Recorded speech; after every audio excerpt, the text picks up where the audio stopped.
Hello નમસ્કાર વિદ્યાર્થી મિત્રો, તો ડીડી અપડેટ્સમાં તમારું સ્વાગત છે મિત્રો. ગુજરાત પોલીસ ડેવી લિસ્ટમાં કયા કયા ડોક્યુમેન્ટ લઈ જવા મિત્રો, અને ડેવી લિસ્ટ માટે મુખ્ય શું અપડેટ છે મિત્રો, અને ડેવી લિસ્ટમાં 1/4/1978નું કેમ ડોક્યુમેન્ટ માગવામાં આવે છે, શું કારણ હશે મિત્રો, તે સંપૂર્ણ માહિતી આગળ વિડીયોમાં બતાવવાનું છે મિત્રો. અને એ પહેલાં જો ચેનલમાં ન હોવ તો લાઇક અને સબસ્ક્રાઈબ કરી દેજો મિત્રો. અને મિત્રો જો ટેલિગ્રામ ચેનલ જોઈન ન કરી હોય તો તમે નીચે ડિસ્ક્રિપ્શન લિંકમાં તેની લિંક છે, ત્યાંથી જઈને જોઈન કરી લેજો મિત્રો. તો ચાલો મિત્રો વાત કરીએ ડીમાં કયા કયા ડોક્યુમેન્ટ લઈ જવા પડના છે મિત્રો, અને ક્યારે કોલ લેટર આવશે તે સંપૂર્ણ માહિતી આગળ વિડીયોમાં બતાવો. તો વિડીયોમાં બન્યા રહેજો મિત્રો. તો મિત્રો, પોલીસમાં ફરજ બજાવતા એવા સંજય ચૌધરી સાહેબ દ્વારા એક ટ્વીટ કરવામાં આવી છે, જેમાં 2025 માટે ડોક્યુમેન્ટ આટલા માંગવામાં આવ્યા હતા. તો શું 2026માં કયા ડોક્યુમેન્ટ માંગવામાં આવશે, એ અંદાજ પ્રમાણે ડોક્યુમેન્ટની યાદી અહીંયા આપી છે.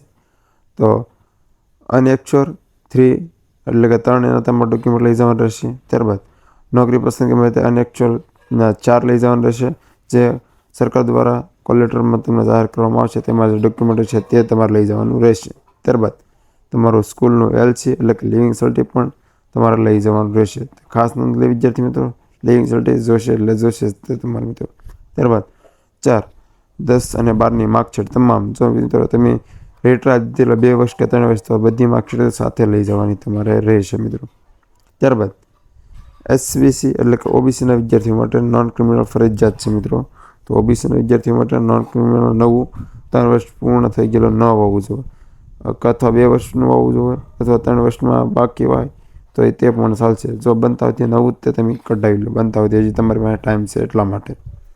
ત્યારબાદ EWSમાં પણ એ રીતના છે, જેને લાગુ પડતું હોય તેને લઈ જવાનું રહેશે. ત્યારબાદ તેમાં ભાગ 2 ફક્ત SCBC અને ST કેટેગરીના ઉમેદવારો માટે છે મિત્રો, નોન ક્રિમિનલ એટલે ખાસ એટલે જે લાગુ પડતો હોય નોન ક્રિમિનલ. ત્યારબાદ મિત્રો હવે SC અને ST ઉમેદવાર લાગુ પડતા તે માટે જો અનામત જાતિના ફોર્મ, જો અનામત જે SC કેટેગરીમાં અનામત ફોર્મ તમારા OBC વાળા અનામત આવે છે, SC વાળાના આવે છે, ST વાળાના આવે છે, તો 3 વર્ગવાળાને અનામત ફોર્મ ફરજિયાત લઈ જવાનું રહેશે.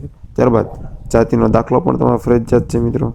ત્યારબાદ જાતિના આવેલા પુરાવા રજૂ કરેલા પુરાવા, તો તમે જાતિના કઈ જાતિમાં આવો છો તેના પુરાવા જેટલા તમારી પાસે હોય તે બધા જ તમારે હાજર રાખવા પડશે, એટલે ખાસ નોંધ તમારે લેવી મિત્રો.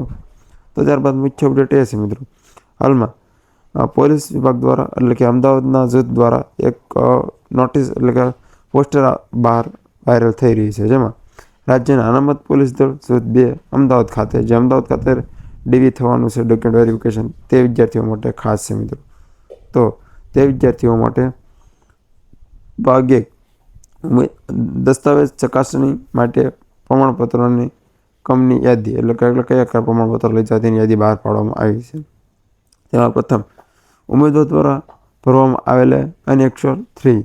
ત્યારબાદ ઉમેદવાર દ્વારા ભરવામાં આવેલ નોકરીની પંથકનો ફોર્મનું અનેક્ષર ફોર્મથી, જે તમારું સિલેક્શન જ્યાં તમારે કરવાનું છે તે માટે પંથક માટે જે પંથકમાં તમે આવતા હો એ પંથકનું તમારે એટલે કે પોલીસ સ્ટેશનમાંથી દાખલો તમારે લઈ જવાનો રહેશે ખાસનો. ત્યારબાદ જન્મ તારીખના પ્રમાણપત્રની સ્વપ્રમાણિત નકલ એટલે ઝેરોક્સ તમારે લઈ જવાનું રહેશે, જન્મ પ્રમાણપત્ર ઓરિજિનલના બંને સાથે. ત્યારબાદ શૈક્ષણિક લાયકાતના પ્રમાણપત્રની સ્વપ્રમાણિત નકલ એટલે કે ઝેરોક્સ લઈ જવાનું રહેશે, શૈક્ષણિક લાયકાત કઈ કઈ છે તે બધા ડોક્યુમેન્ટ. ત્યારબાદ SCBCના ઉમેદવાર હોય તો તેને નોન ક્રિમિનલ પ્રમાણપત્રની સ્વપ્રમાણિત નકલ એટલે કે કોપી કરી એટલે કે ઝેરોક્સ તમારે લઈ જવાની રહેશે. ત્યારબાદ EWSના ઉમેદવારો હોય તો તે પ્રમાણે સ્વપ્રમાણિત નકલ, તો તે ઉમેદવારને પણ જો લાગુ પડતું હોય તો તે લઈ જવાનું રહેશે તમારું નોન ક્રિમિનલની નકલ ઝેરોક્સ. ત્યારબાદ વધારાના ગુણને લગતા પ્રમાણપત્રની નકલ તમારે લઈ જવા ફક્ત ગાંધીનગરના કેન્દ્ર માટે જ લાગુ છે મિત્રો. તો ખાસ નોંધ લેવી, વધારાના ડોક્યુમેન્ટ તમારે અપલોડ કરાવેલા હોય તો ગાંધીનગર જે કેન્દ્ર આવે તે વિદ્યાર્થી મિત્રોને ખાસ કરીને લઈ જવાનું રહેશે. ત્યારબાદ માજી સૈનિક, તો માજી સૈનિક માટે જરૂરી પ્રમાણપત્રની સ્વપ્રમાણિત નકલ ગાંધીનગર જો તમારું કેન્દ્ર બોર્ડ આવ્યું છે તો તમારે ત્યાં આ બધી નકલ હાજર રાખવી પડશે.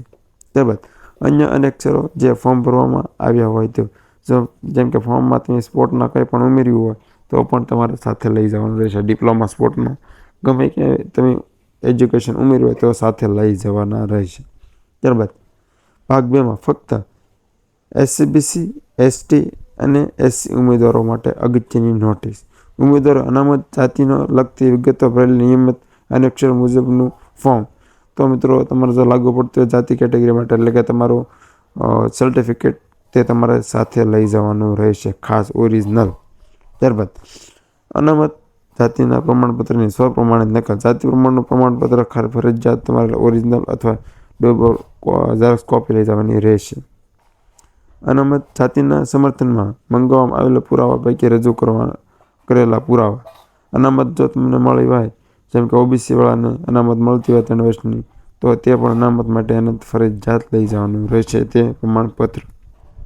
તો ઉમેદવારોએ ઉપર જણાવ્યા પ્રમાણે ભાગ 1 અને ભાગ 2 મુજબના દસ્તાવેજને અલગ અલગ સ્ટેપમાં કરવાનો રહેશે મિત્રો. તો ખાસ નોંધ મિત્રો, ભાગ 1 અને ભાગ 2 પ્રમાણે અલગ અલગ પ્રમાણપત્રો તમારે હાજર રાખવાના રહેશે, જેથી કરી તમારા પ્રમાણપત્રમાં કંઈ ભૂલ ન હોય. એ માટે તમે તમારા પ્રમાણપત્ર ચેક કરી લેજો. DV ટૂંક જ સમયમાં એના કોલ લેટર જાહેર કરવા જઈ રહ્યું છે અને DVના કોલ લેટર આવશે એટલે અમે તમને તરત અપડેટ આપી દઈશું મિત્રો. અને ચેનલમાં સૌથી પહેલાં નવો તો લાઈક અને સબસ્ક્રાઈબ કરી દો મિત્રો, જેથી કરીને નવી અપડેટ તમારા સુધી પહેલી પહોંચતી હતી. તો મિત્રો આઈને અપડેટ મેળવવા આજે સબસ્ક્રાઈબ કરી લેજો. તો ચાલો મિત્રો મળીએ એક નવા વિડીયો સાથે.